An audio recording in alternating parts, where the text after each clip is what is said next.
Hello, everybody, and welcome to the next episode of the CPP CommunityCast. So, Miguel, why don't you get us started? Hi, everybody. My name is Miguel Urrutia, and I am a multimedia analyst for UODA HR operations. Hi, everyone. My name is Andrea Andy Handy, and I'm a learning and development consultant with Cal Poly Pomona. And hello, everybody. My name is Jesus Avalos, and I'm a learning and development manager here at Cal Poly Pomona. So we are excited to have you for this episode. We're going to be talking to Sandy Solano from the Poly Pantry, and it's going to be a wonderful conversation. But before that, we normally do a question of the day and also a did you know? So the question of the day, and this is very timely because this particular episode is being recorded on February 14th, which is Valentine's Day. So happy Valentine's Day, everybody, and everybody who is watching and listening. And it's also the day after the Super Bowl. So the Rams just edged out the Cardinals for the trophy. The first time that the LA Rams have won a Super Bowl. So I, being a Rams fan from way back in '77, am very excited. But it occurred to me, if you had even a get together at your house with nobody there, pretty much everybody that was watching the Super Bowl had a Super Bowl spread full of food. So we had pizza and wings and chips and cake and all kinds of stuff. So it got me thinking about food. And the question of the day for you, Andy and Miguel, and those of you who are listening and watching is, what is the weirdest or most unusual food that you've ever eaten? What's the weirdest or most interesting or most unusual food that you've ever eaten? I'm thinking of a show, I think it's on the Travel Channel, called Bizarre Foods.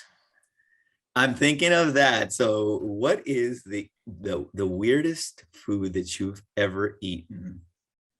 This is an interesting question because I am not one of those people that eat very exciting foods. I'm pretty basic. And this may be subjective, of course, because my weird food is pretty interesting. So I would say I was on a cruise and they had a little alligator, like alligator garlic nuggets or something on the cruise. And fried so, or they were fried, and so basically it was breaded, right? Breaded goodness. Alligator. And I love alligators, so I was so sad trying it, but people were like, you got to do it. And I folded to the peer pressure and I tasted it, and it was just the texture got me. I just couldn't do it. I couldn't do it. The flavor was fine, but just thinking about eating an alligator is a little challenging for me. So that's probably the strangest thing for me that I've eaten. I also have tried snails. Escargot. Yeah, I just thought about that too. Yeah, that was awful. Look that was at you awful. all fancy. Oh man, it was terrible. Was it bad? For me, it was. Again, I ate a snail. Like, I feel like that's something you do at 5. You dare each other to eat a snail and you're out there doing it on purpose. What's happening?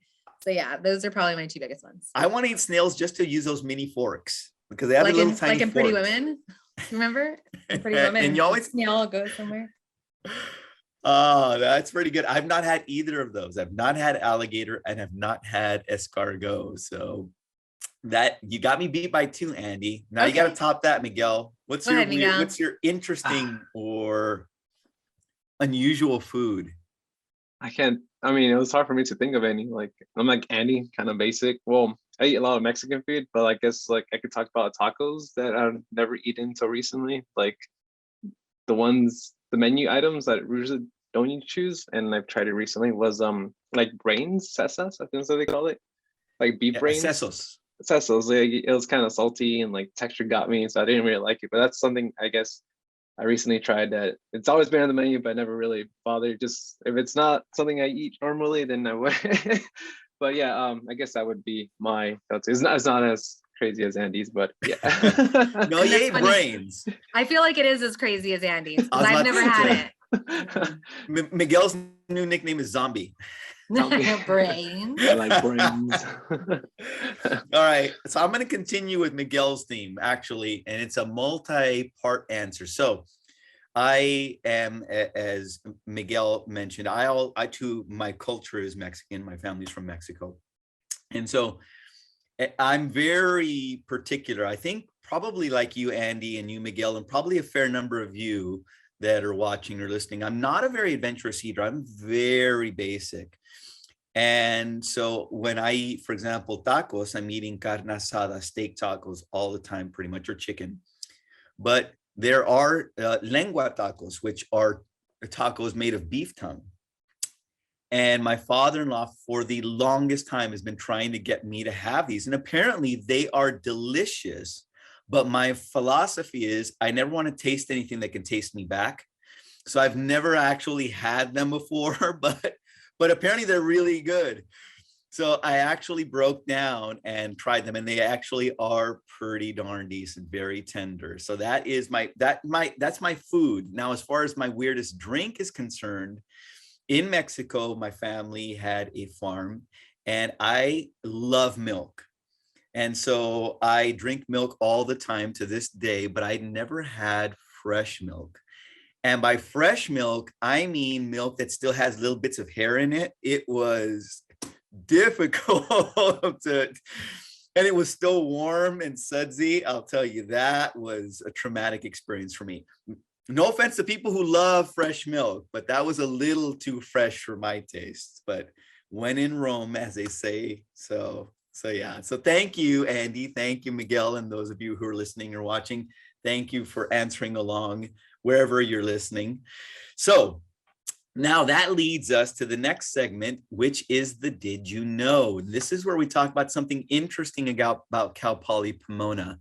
And so this is in honor of our Super Bowl victory, and that's kind of a dead giveaway. So here's a question for you, Andy and Miguel, and for all of you who are listening. How many NFL teams have an official mariachi group? I don't know. Is this I feel like this has to be a real thing because I didn't know that existed. It does exist. It does exist for the past 5 years. And the answer, go ahead, Andy, any guess? No guess. Question, how many NFL teams have an official mariachi group? And the answer is 1. There is one NFL team that has an official mariachi group. That is Super Bowl champion LA Rams. Oh, wow. So Mariachi Rams are the official mariachi group of the Los Angeles Rams. And one of our Cal Poly Pomona alumni, Christopher Rubalcaba, class of 2017. He was a music industry major, which I did not know we had a music industry major program. But Christopher, who graduated from Cal Poly Pomona in 2017, is the trumpet player and one of the vocalists for Mariachi Rams.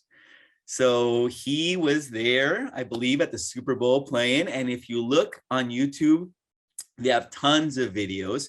And another interesting fact, Jalen Ramsey, who is our star cornerback, who admittedly, I will admit, had a rough Super Bowl, but still one of the best cornerbacks in the NFL, loves Mariachi Rams so much, he had his own mariachi suit made up specifically for him. And if you look it up on YouTube, you will find the video of Jalen talking about his love for Mariachi Rams, and he will be sporting his decked out mariachi outfit.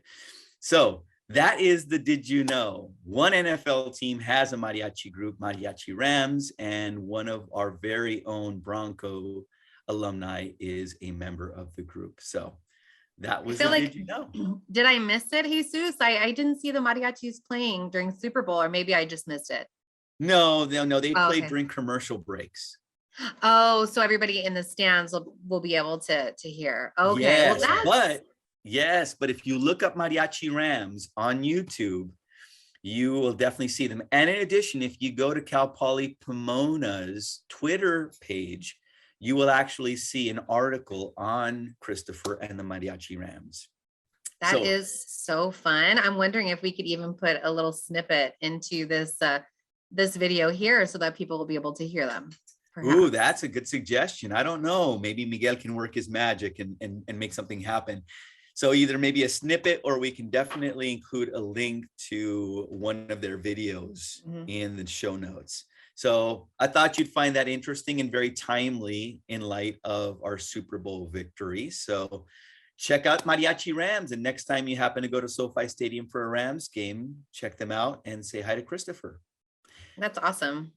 All right. So with that being said, now we're going to go ahead and move on to our next segment of the podcast, and that is our interview portion with Sandy Solano from the Poly Pantry. So with that being said, I'm going to hand it off to you, Miguel, so you can introduce Sandy. All right, thank you, Sus. Hi, Sandy. Welcome to CPP CommunityCast. We're happy to have you. So let's get started and get to know a little bit more about you. So Sandy, what is your role and how did you get into this role? Yeah, no problem. So my name is Sandy Solano. I've been working for ASI on campus for just over 10 years. So it's been a while, but in the pantry, my official, I guess, title is Poly Pantry Manager, and I've been doing that for just over 1 year. Prior to this, I was overseeing the games room at the Bronco Student Center. Really so much fun working in there. Besides just managing the operations, I was also mentoring and supervising student assistants. And I did that for, like I said, just about almost 10 years. Once we all went remote, things started changing and shifting, and I was asked to be part of the pantry and just kind of help with the new operations that they were running. And I fell in love with it. And so the opportunity came about that there was a position opened. It said, "Are you interested?" I said, yes, I love it. And so now I've been at the pantry for just over a year, and it's been just so amazing and wonderful to be there. Amazing. And going back to like you working at the games room and you know working the Poly Pantry, like how different is it like the way of like how you engage with people? And not so much, I suppose, because I'm still working with students.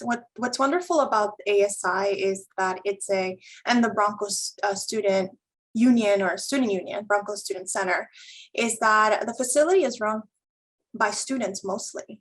It's just a small amount of pro staff, and then everything else is run by students. They're there first thing in the morning to open building, last one out to close buildings. They manage it during the weekend.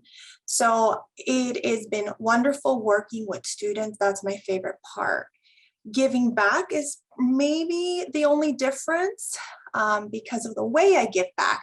Now it's a direct service, but in the games room, I was still giving back by creating events, beautiful, safe, comfortable space. So in a different way, but enhancing their experience ultimately. So the only difference, I suppose, is just the service, but at the end of the day, it's the same. We work with students, I work with students, I mentor, I guide them, I train them, I teach them, and then I provide a service to the student community. So that's it. oh, thank you. And yeah, and just can you tell us a bit more about the Poly Pantry? I would love to share about the pantry. I have so much to talk about. So a little bit about the Poly Pantry. The Poly Pantry is located in the Bronco Student Center, and it's run by, as I mentioned, students, supported by student fees. It's a free service for all CPP students. And of course, the goal is to support students in need. For example, some of the questions we ask for a student is, are you worried your food might run out before you have more money to buy food? Do you find that healthy food options are out of your budget? And are you cutting or skipping meals even if you're hungry? So if a student feels that any of those are yes, then we are there to support their needs at no cost. The service is there for a student to utilize once a week, every week. And there's different options for them to choose from. That's great. And what kind of items do typically students have? Like, Yeah, they can get a wide variety of items. So from breakfast items, so cereal, oatmeal, to dairy. So we have all different types, oat milk, almond, soy milk, to meals. So pre-prepared meals such as soups and noodles. They also can get grains, so rice, protein, beans, canned goods such as canned chicken, canned tuna, as well as personal care items, toothbrush, deodorant, soap, toilet paper. Also, we got menstrual products, so we have pads and tampons for free. Kitchen items as well. From time to time, we come across with some pots and pans and any type of baking dishes as well. Fresh produce. So every week we have fresh produce, onions, potatoes, carrots, apples, bananas, and so on and so forth. So it's a lot of different items. Condiments too, so peanut butter, jelly, oil, honey, just whatever condiments we have, canned vegetables and fruits. So it's a great service. It's really like a grocery store that we have. So a student once a week can pick those items, and sometimes students might not need all of them, but it's there for them, whatever they need. That's awesome. That's a lot of things that, you know, they could choose from, you know, and for that week. And yeah, and can you tell us, is there any way faculty or staff could help out with, you know, like providing support or volunteering? Yeah, most definitely. There's different ways. There's different ways to help the pantry. Currently, as I mentioned, ASI, the student leaders are doing such an amazing job by supporting the pantry. So luckily, we are blessed that we don't need a lot of support when it comes to donations. However, we know that a lot of people love to give back. So of course, we have an Amazon wish list with different items. And in this wish list, this information can be found at our ASI website, which is asi.cpp.edu. Of course, we accept also monetary donations. So we have big donors. And so for that, we try to use that money for bigger picture items, such as we want to purchase a refrigerated locker for students that can go and just pick up their items. And so those are very expensive. So those donations go towards bigger items like that. Besides that, you know, different way to help besides volunteering. Currently, we have a volunteer program that is this amazing collaboration with ASI Beat and the Lyle Center of Regenerative Studies. And so once a month on a Saturday in the morning, between 8:30 and 11 in the morning, students can participate, and not just the students, community members can go to Lyle Center and grow, plant, seed, and learn about harvesting. And the wonderful thing about this is that whatever is harvested, whatever they plant, whatever is seeded, goes back to the pantry, and the Lyle Center donates those produce to the pantry. And for example, tomorrow they will be dropping off lemons, oranges, some greens, such as kale, cilantro as well. So it's really awesome because that's straight donation. We don't have to purchase. And so that's a really wonderful volunteer program. The next one, I believe, is Saturday, March 12th. So it's coming up in a month. I will be there. But again, more information about the event, all on our website, and how to be a part of it. But it's just wonderful. It's a wonderful way to give back. That's great. Yeah, I'm looking forward to that March one. I'll definitely sign up for that one. Good. I will see you there. I'll be there. Yeah. Yeah, and I'm going to open up to the group if they want to ask questions. Of course. Jesus or Andy.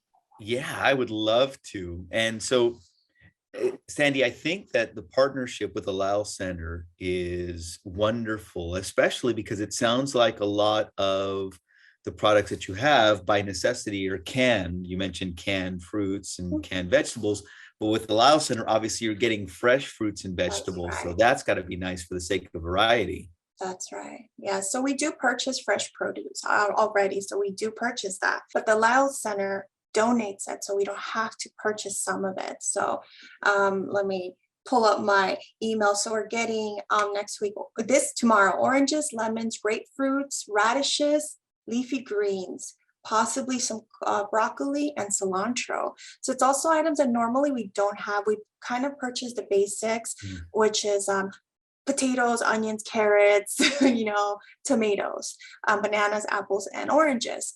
But here they're providing grapefruit, which is something that we wouldn't normally purchase, but then it's available. And of course, students, they do like these different types of produce, and also broccoli and cilantro, something that normally I wouldn't purchase. But the fact that they are providing that, it is such a great help. And it also helps with our budget, because then if we are not purchasing these items, and it goes into purchasing more items and ultimately being able to provide to more students. So it is such a great partnership, and I absolutely love the volunteer program, because you will see it's a full circle. You go, you help on a beautiful Saturday morning, knowing that what you're growing, what you're harvesting is going back to a student that needs it. And would you mind walking us through the process for a student? Let's say that I was a student and I wanted to take advantage of the services provided by the Poly Pantry. Could you walk me through what that process would be like? Love to. So currently we have just opened up our new way to shop, which is so exciting. It started a few weeks ago. So before this semester, we were in person, students were able to go in and shop. However, it was a little challenging in different ways. So we decided to purchase this wonderful software, and now a student can just shop online and pick up. So what they do is just register online. So they would go to asi.cpp.edu/shop the pantry. And again, the information's on our website. Once they go in there, click on the link, they would register just their information, just basic information, Bronco ID, name, different questions that we ask. Then they would acknowledge a waiver just to acknowledge the use of service, and that's it. Once they do that, then they pick the time and date that they would like to pick up the item, then shop online, kind of like any other shopping online store. It is so great. I was part of the development, so I love it. And I'm very proud of it. And then they check out. Once they check out, they get an email confirmation with just details about how to pick up and where. And they just pick it up whenever at their convenience. Even though they can pick a time or date, the order will still be good for the whole week. So let's say a student decides to place an order for a Wednesday, but unfortunately something comes up. We're open Tuesday through Friday, 10 a.m. to 7 p.m. So they can just pick it up at any time. Just show up and say, hey, I'm here for my appointment. I'm late or I'm early. And we will be more than happy to assist them at that moment. So it's so easy, so convenient, because it would take about a student 30 minutes to shop. And I know students, sometimes they're going in between classes or they're just tired, and it's just, sometimes a hassle. But now literally it's a few minutes to just pick up their order, and then they're on their way. So yeah, it's a great service. I'm loving it, and it's been very successful the last 3 weeks that we've been doing it. Wow, thank you, Sandy. Yeah, of course. And I have a question for you as well, Sandy. Actually, I have two, but the first one does go along with kind of what Jesus had just asked. So I know for myself, when I was a senior in high school, I needed some additional support, and I really had a hard time asking for it. Definitely. It can be especially, at various ages, even where we're at now, it can be difficult sometimes to ask for help, right? 100%. So I'm curious if somebody's listening to this podcast, or we have a student who is in need of some help, but just struggling with asking for it, what might you say to them? Oh my goodness, that's such a great question. I'm so glad you brought it up, because that's something that I actually wanted to talk about. So ways to help, right? I think one thing we need to start kind of working on as just all of us together as a collective is changing the stigma about food and basic needs and security. Myself, growing up, we went through a rough time for a few years, and we used a lot of resources, food banks included. At first, I didn't realize when I was younger, I thought it was like wonderful. But then once I started, it's like a year after, I started kind of getting embarrassed about the service. So I think that changing the stigma about that and kind of talking to students, I know it can be very difficult. However, it's empathizing with our fellow student, our fellow colleague, or humans that at this moment, someone's going through a hard time, but letting them know that there are resources for that purpose and not to feel any certain way, embarrassed or ashamed or anything. On the contrary, these services are for that moment, for that individual. And there should be no negative feeling towards asking for help. So I feel that it all starts with us individually to communicate and have those conversations and start changing the stigma about basic needs and just food insecurities. It is tough. However, I feel that since being a part of this, it's getting better. The university is doing an amazing job identifying a lot of the resources, a lot of what our students need, and they're currently working on a survey. They are working on a focus group to identify where is it most needed on campus, and that support from the campus community, from the CSU in general, and then ASI. I think that's a great start, but it starts with us individually spreading the word and changing that stigma and having empathy for our fellow, human being that is just in need. Because at any moment, truly, it could be any of us that has a need, because we just don't know what could happen in the future. And at the moment, I feel very blessed and I'm doing well, but I don't know the future. At any moment, that can change. So yeah, I feel that just having a conversation, doing this podcast, is extremely important to spread the word. Oh, I appreciate that. Thank you so much. We clearly have this resource for a reason. And if there's someone out there, if you're a student at Cal Poly Pomona and need help, know that you're not alone and that Sandy is here to support you.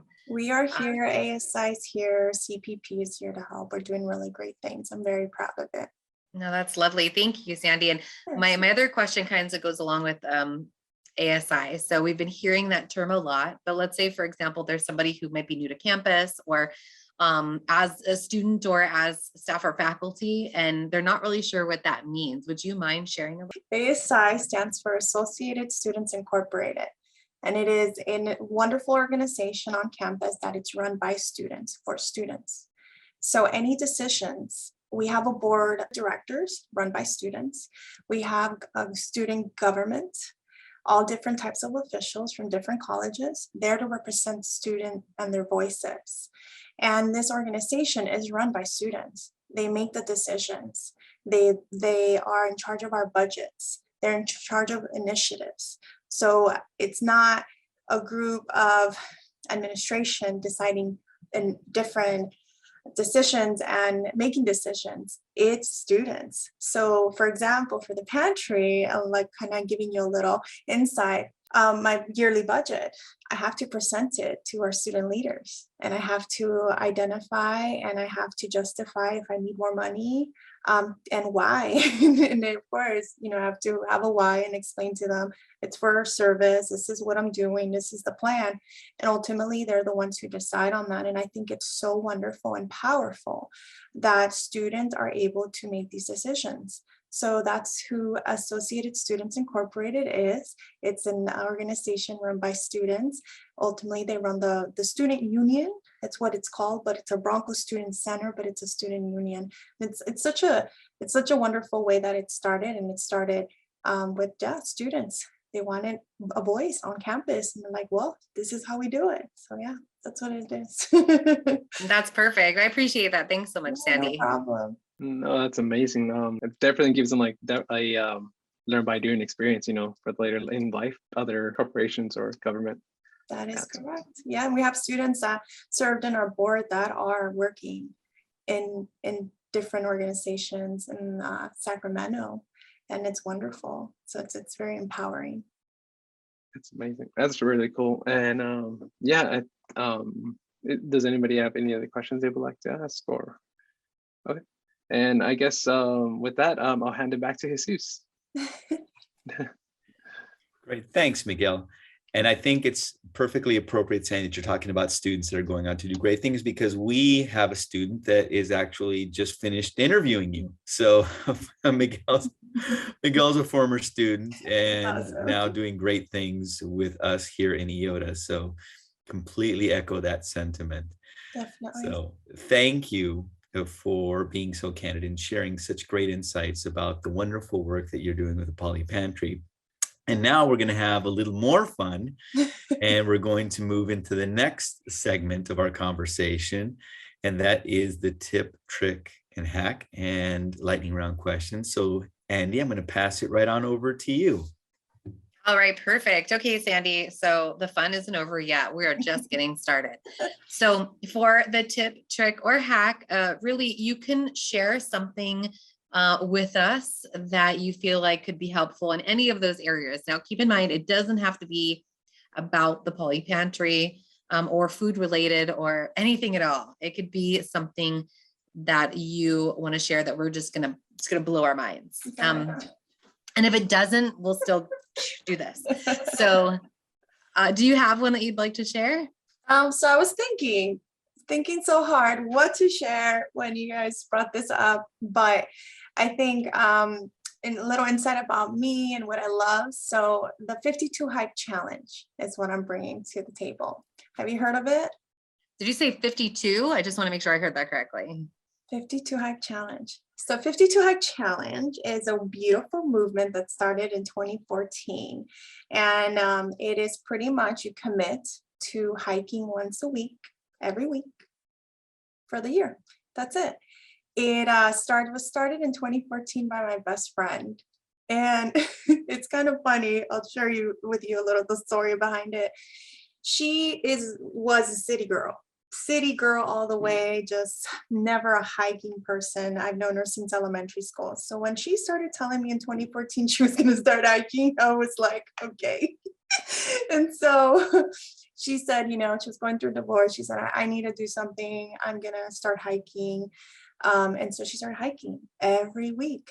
All of a sudden, within that year, I saw the change in her. I saw this growth. I saw this new woman, and I was so impressed. And she said, I'm going to make this a movement. I'm going to tell people about this because this is helpful. It helped me with my mental health, physical, emotional, spiritual. And I was like, do it. So she started this movement. Now it's been like 6 years, 7 years later, I don't even know, 8 years. And she is huge online. She has a huge following. She's partnered with REI. She's partnered with the National Park Service, and it is incredible. Her and her partner started doing the hikes because of weight loss. And if you follow their story, it's incredible. And I started doing it in 2015. I saw the change in her, and I was like, oh my God, you're right. I started doing it with my children. And no, I'm not going to lie. At first I was like, what, hiking once a week? It is so doable because if you only go for an hour or two, and then I was bonding with my children instead of like watching TV or being home. We were going outside, we were bonding, and I've been doing it since. Not every year I do my goal, 52 hikes, but I've done a few of them. But just the fact that I go out and explore beautiful, that's the other thing. I did not realize how many beautiful places there's in California. Just like down the street from Pomona, Laverne, San Dimas, there's so many hikes, Azusa. And so just to explore all these hikes and then claim them.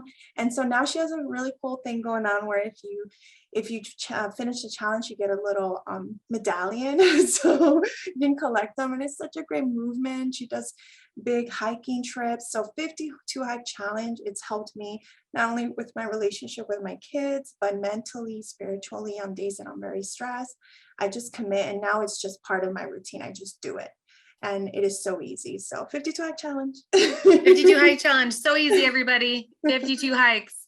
I love the idea of the challenge and the fact that you don't have to go that far to be able to reach it. I think that what we do is we'll say, I want to do 52 hikes, and we automatically think we have to do 52 different hikes No. That would be me, Sandy. I'd be like, where are the 52 hikes I can go on? But no, you're right. That's fun. And I think too, it's important, like you said, that you may not always hit the goal, but the intention is there. Yes. And the reasons behind it is great. And so as you're talking, of course, I had to briefly look up, and I typed in 52H and it came up without me having to type anything else up. So clearly this is a movement, and it looks like the website is 52hikechallenge.com. Yeah. And so that's great. Thank you for recommending that to us. I think that's something, I know that we all like to be really active. I am a big hiker. I've had a few setbacks, but still looking to get back out there. And it's a lot of fun. And so thanks so much for sharing that with us. And maybe, Miguel, we could even put that in the comments for anybody who might be interested in joining us. Who knows, maybe we'll have a Cal Poly hiking team or something. That would be awesome. I've been trying. I know that she does a lot with Fullerton because her partner works for Fullerton. But it is such a great movement, and I've met a lot of people. So you also have groups and of moms and just people that just want to hike, first timers. And I've done groups too with her and different, and it's just so much fun. So yeah. And it might sound like a lot. I know I was like 52, but it's not. It's once a week. Once a week. I'm already trying to figure out how to put it in my schedule. I'm like, well, maybe I'll do the 47 hike challenge, you know? Still better than 0. Good way to close the rings, right? Yeah. But yeah, but I watched them. That's right. A great. I close my rings every week, which That's for the so hikes. great. That's perfect. Well, now we're going to move on to the second piece, which is our lightning round. And so essentially what we're going to do is I'm going to ask you a series of questions that I'd like you to respond as quickly as you can. And so it's not necessarily required for you to go reflect a whole lot, hopefully, right? If you can't think of one, we'll just do the best that we can. Okay.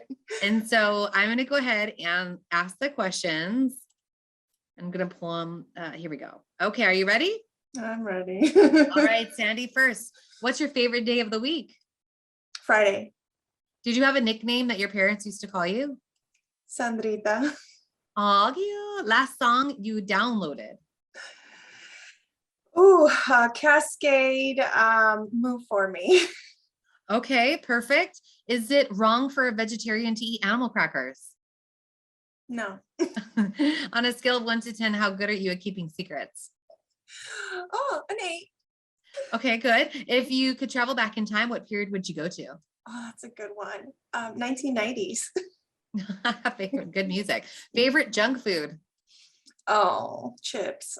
A particular type of chip? Doritos. Doritos, that's right. That's what I'm talking about. Favorite child TV show? Oh, I have so many, but I guess the one I'm most fond of is Sesame Street. I love them. Do you ever post inspirational quotes on social media? Yes. All right. We'll connect you to Jesus after this podcast. Have you ever worn socks with sandals? Oh God, yeah, I have. You have. Then you and I can connect after you're done talking to Jesus. Why can't we tickle ourselves? I don't know. I guess I've never thought of it. You try.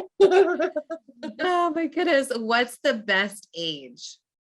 Oh, I'm really enjoying my age right now, my late 30s. So I'm really enjoying my late 30s. All about being present. That's perfect. I hope you know who this is, but if Voldemort offered to give you a hug, would you accept it? I would. Everyone needs a hug. And is double dipping at a party ever acceptable? Oh, no, thank you. No, please, manners. No. Oh, that's perfect. Okay, well, that's the end of our lightning round, Sandy. That's good. That wasn't so bad, right? Oh, no, it wasn't. I was dreading it. I'm not gonna lie. Perfect. Well, thanks so much for participating, and I'll go ahead and pass it back to Jesus. All right. Yes. And I would like to echo Andy's thanks, Sandy, for joining us. Of course. Yeah, for being such a great sport with the lightning round, for sharing the 52 hike challenge, which I think we're all excited about. And I'm sure a lot of our viewers and listeners are as well. And also for, of course, sharing all of the great information about the work that you're doing with the Poly Pantry, and for your continued support of our students, because the fact of the matter is, whether we're working directly with students or not, we're all here to support our mission of serving students. So thank you for that. And so with that, we wrap up another episode of the CPP Community Cast. So thank you again for joining us. And thank you again for your support. We look forward to seeing you and having you join us for our next episode. So until then, keep growing, keep thriving, and be well. Bye, everybody. Bye, everybody.